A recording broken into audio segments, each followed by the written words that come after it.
Bienvenue dans cette nouvelle vidéo YouTube et aujourd'hui on a le droit à un petit cadeau d'un athlète qui est assez exceptionnel. Si tu fais de l'athlétisme, de la course à pied ou tout simplement si tu as suivi les derniers Jeux Olympiques à Paris, je suis sûr que tu le connais, c'est Jakob Ingebrigtsen.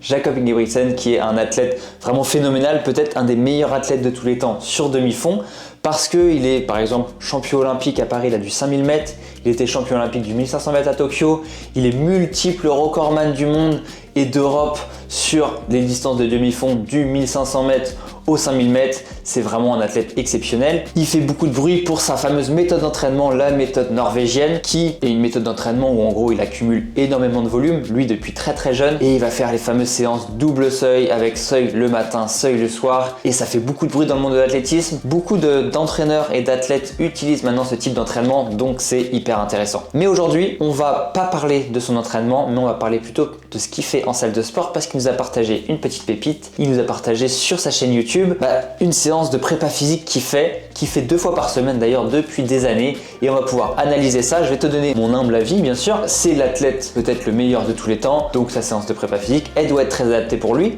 Mais est-ce que moi, à mon avis, c'est une séance qui est vraiment la meilleure pour lui? Je vais te donner mon avis. On va analyser les exercices qu'il fait sur cette séance de prépa physique. On va voir qu'il soulève des charges. C'est vraiment intéressant comme séance de prépa physique. C'est quand même une séance de qualité, mais je te spoile pas trop. On va voir ça ensemble en commençant avec le premier exercice. Mais si tu me connais pas, moi c'est Étienne, je suis kiné du sport spécialisé en course à pied et j'accompagne les athlètes de haut niveau en préparation physique et j'ai cofondé Build Your Perf. Sur cette chaîne YouTube, tu trouveras plein de conseils pour toi, avoir toutes les clés pour progresser en course à pied sans te blesser et prendre vraiment du plaisir et atteindre ton objectif. Oh, j'ai hâte de regarder cette vidéo avec toi. J'adore vraiment ce type de vidéo où tu rentres dans les coulisses vraiment d'un athlète de très haut niveau, et là en plus avec Jakob, c'est assez exceptionnel.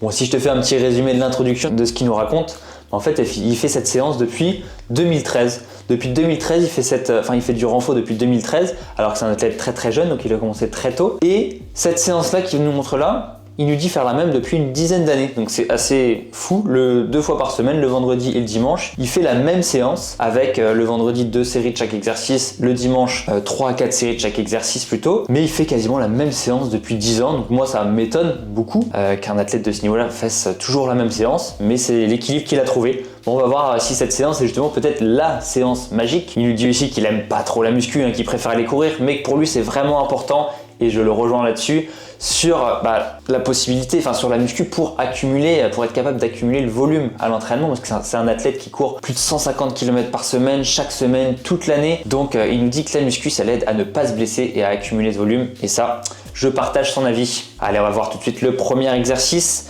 Qu'est-ce qu'il nous fait en premier exercice? Il va nous faire du squat, j'ai l'impression. Du squat, hop, on est ici. Donc il fait du squat avec 120 kg sur la barre quand même.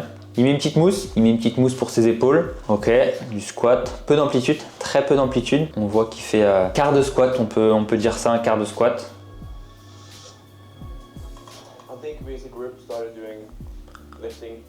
Ok, on va voir la deuxième série. Je crois qu'il a filmé une deuxième série aussi. Ok, la deuxième série.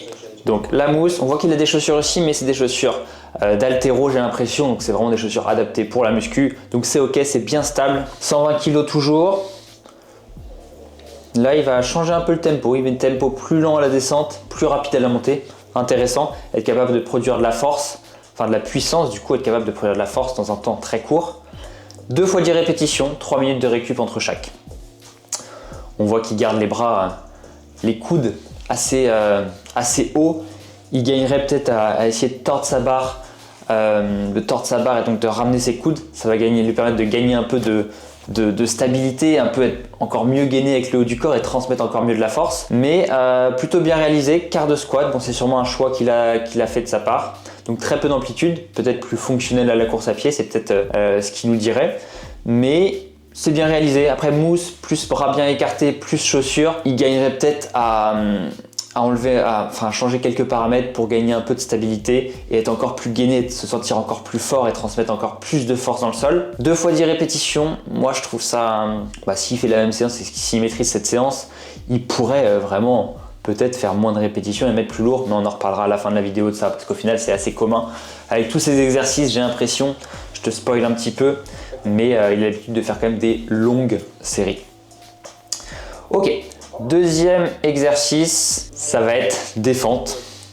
Défente où il a mis sur la barre, il a mis quelque chose comme 60 kg, je pense, il doit y avoir 20 et 20, et la barre à 20 kg, toujours la petite mousse pour ses petites épaules fragiles de demi-fondeur, c'est lui qui le dit. 2 fois 6 reps de chaque côté, et des fentes, j'appellerais pas ça des fentes moi.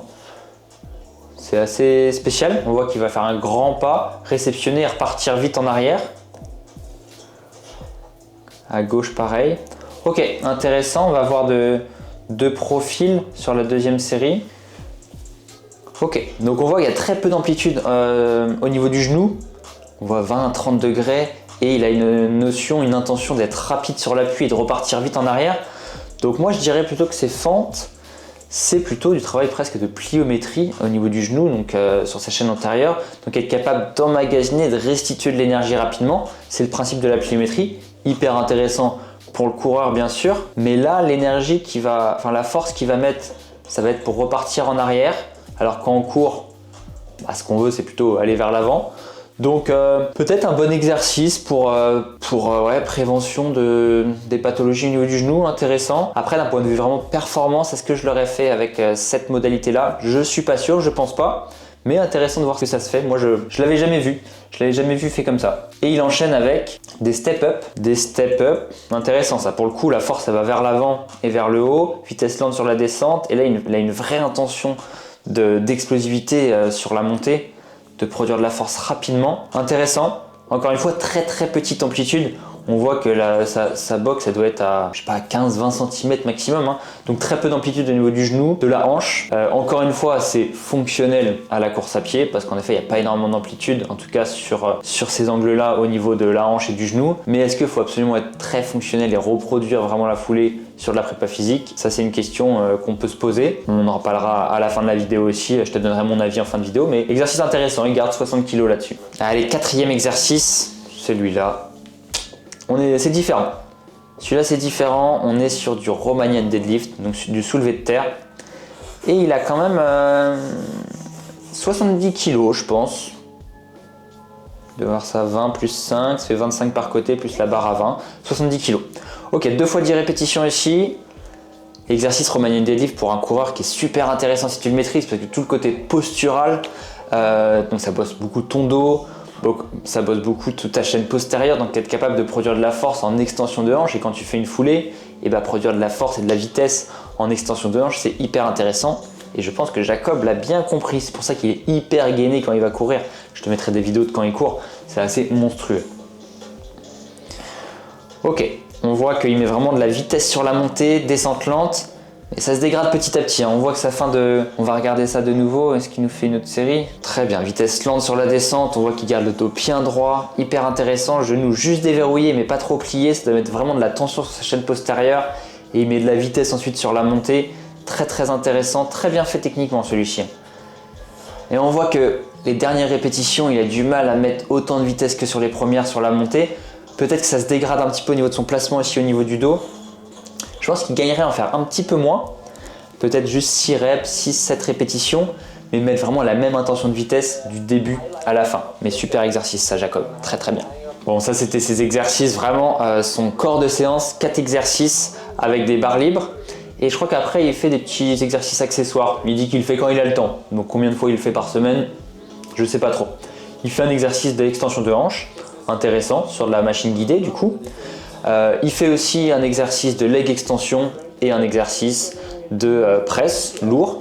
Donc intéressant comme 3 exercices, c'est peut-être plus des exercices qu'il prend comme il dit accessoires, donc comme des exercices de prévention, peut-être de prévention et d'optimisation de la performance. Plutôt sur des machines guidées, pourquoi pas, intéressant vu qu'il a les barres libres avant. Là sur des machines guidées, bien sûr il y a des avantages à avoir des machines guidées. Il essaye de s'envoyer un petit peu sur ce genre d'exercice, on voit que ça grimace un peu, est-ce que c'est pour la caméra peut-être? Ou est-ce qu'il a vraiment lourd? J'ai du mal à voir sur la machine là combien il met. Leg extension. Ok. Et après il nous fait un peu de presse aussi, ça a l'air d'être lourd. Intéressant la presse. Est-ce qu'il met plus d'amplitude? Ah, il met plus d'amplitude sur la presse que sur les autres exercices. C'est peut-être cet exercice là où il fait vraiment son travail de force avec amplitude de flexion de hanche, en tout cas et flexion de genou plus important. Bon, merci Jacob pour cette vidéo, hein. Vraiment rentrer dans les coulisses de ta prépa, c'est hyper intéressant. Si tu veux mon avis, tu regarderas sûrement jamais cette vidéo et tu parles pas français du tout, mais si toi tu veux mon avis, tu es peut-être intéressé un peu. Moi je trouve que c'est une séance, c'est un demi-fondeur et il met vraiment de la charge, donc ça casse peut-être encore des idées reçues qu'il peut y avoir dans le demi-fond, dans la course en général.